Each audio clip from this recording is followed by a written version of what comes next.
I woke up that morning with a strange knot in my stomach. It wasn't the usual kind of anxiety or stress from work. Something deeper, like a faint whisper telling me to pay attention. She had told me the night before that she had to work an early shift. A last-minute thing. She said it was just going to be a long day, and she'd be gone almost the entire time. I believed her. We had plans for the weekend, or so I thought, and I didn't want to ruin anything by doubting her. I kissed her goodbye, watching her leave in a rush. No real goodbye, no lingering look, just the usual hurried, "I love you.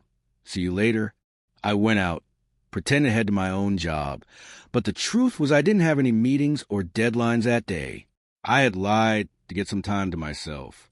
I wanted to surprise her with breakfast when she got home, but after driving for a bit, something made me turn back. I circled around, parked a few streets away, and quietly made my way inside. I put my phone on silent and hid in the corner of the living room.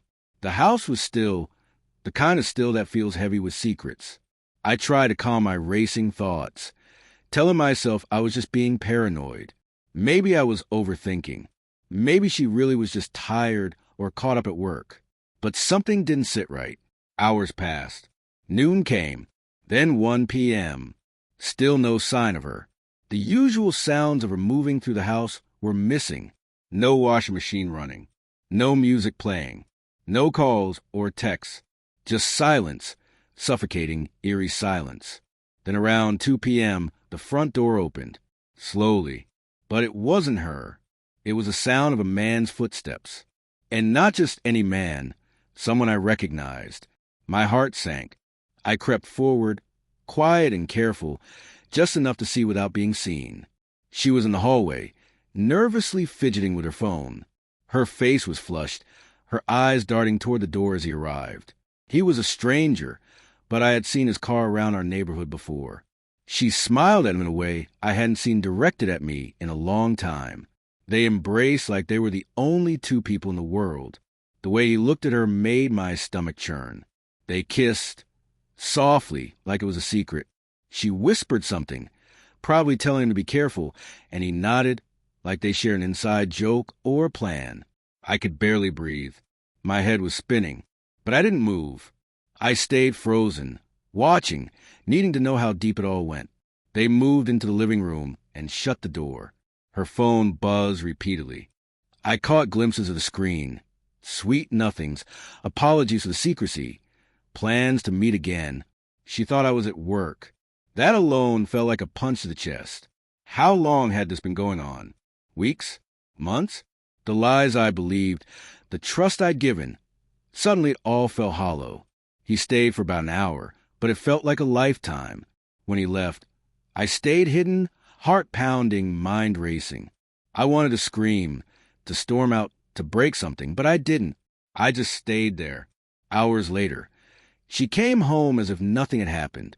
Calm, almost too calm. I watched her closely, noticing the faint scent of his cologne clinging to her. I swallowed the pain and decided it was time to talk. I asked how her day had gone. She hesitated, voice cracking slightly as she forced a smile, and said it was fine, nothing special. I pressed her, needing to hear the lies fall apart. She stumbled over her words, growing defensive. I told her I knew. I saw everything, the car, the visitor, the messages. Her face went pale. For a second, I thought she might cry, but instead, she tried to explain, tried to justify it, said it was complicated, that it wasn't what it looked like. I couldn't hear it. I felt numb, but the pain was raw, undeniable. That moment opened my eyes to how fragile trust really is. It takes years to build and seconds to destroy. The person you share your life with, the one you wake up beside, dream with, can be hiding an entire world behind your back. I told her I needed time, space. I didn't want to act out of rage. I wanted to know if this was a one-time thing or something deeper. That night, I sat alone in our bedroom. The silence was deafening. I stared at the ceiling, replaying everything, every smile, every lie. It was a slow, painful awakening. I felt betrayed, but oddly, I also felt empowered. I knew then what I truly deserved. Not just apologies, but honesty, respect, love without conditions. I didn't want to be bitter, but I couldn't pretend. I had to be honest with myself. Maybe we could fix it. Maybe we couldn't. But I knew this. I'd never ignore my gut again. Sometimes your instincts are trying to save you. I learned that betrayal isn't just about cheating.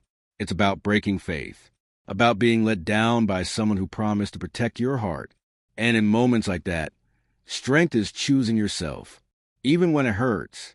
I don't know what's ahead. I don't know if forgiveness is possible or the damage runs too deep. But I do know this. Sometimes courage is walking away from the person who promised to love you, but chose to break you instead. And as painful as it is, I'm choosing me, choosing healing, choosing a kind of love that doesn't live in the shadows. Because at the end of the day, we owe ourselves the truth, even when it hurts the most.